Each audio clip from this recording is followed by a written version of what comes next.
Hi, this is Jeff from KodoKing.com.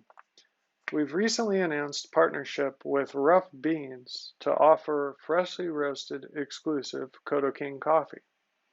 To best optimize the brewing experience, we would like to share with you our preferred pour-over method.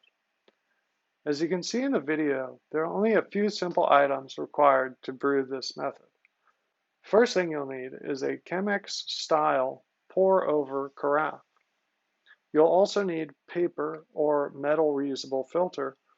We prefer paper filters due to their better consistency. You'll need a source of hot water with a temperature gauge. We believe the ideal brewing temperature is 205 degrees Fahrenheit.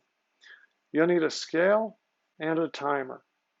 It is important to track the ratio of grounds to water. In this situation, we'll measure 42 grams of coffee grounds for 600 grams of water. And the timer is used to time the start to finish. The perfect pour would occur over the course of 5 minutes. You'll also need a grinder. We recommend a conical burr grinder. It is important to have a consistent size granule when using the pour over coffee method. The first step is to wet the paper filter. We can do this by pouring hot water through the filter and into the carafe. The water will accumulate at the bottom of the carafe, but this is okay. It basically does two things for us.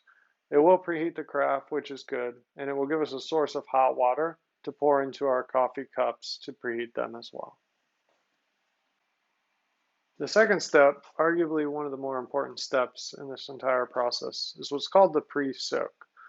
I don't know about you, but I extremely dislike a bitter cup of coffee. The pre-soak allows us to mitigate or to remove some of the bitterness that would occur in the end result had we not done a pre-soak. The way we do this is we pour 50 to 75 grams of water over the beans. We let the water soak into the beans for 30 to 45 seconds before moving on with the brewing process. The goal isn't for the water to soak through the beans, but rather to allow the beans to degas.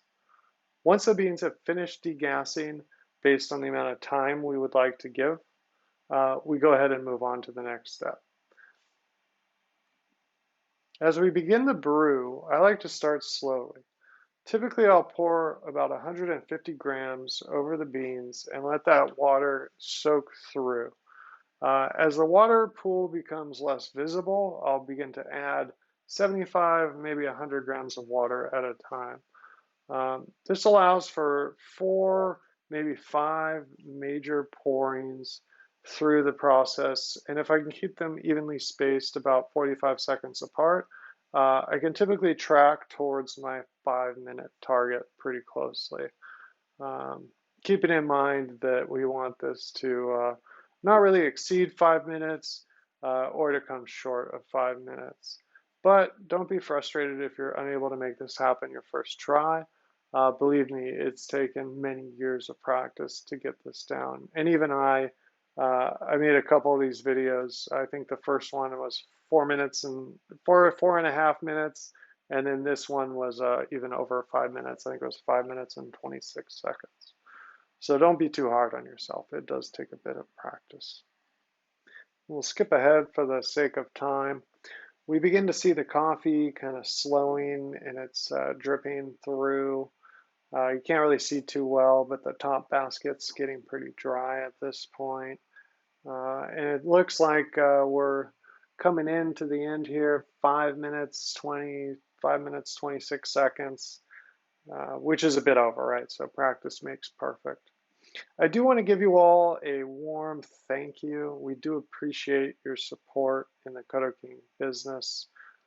We do strive to track and source and provide for you the highest quality aromatics and now coffee that we can get our hands on. So thank you.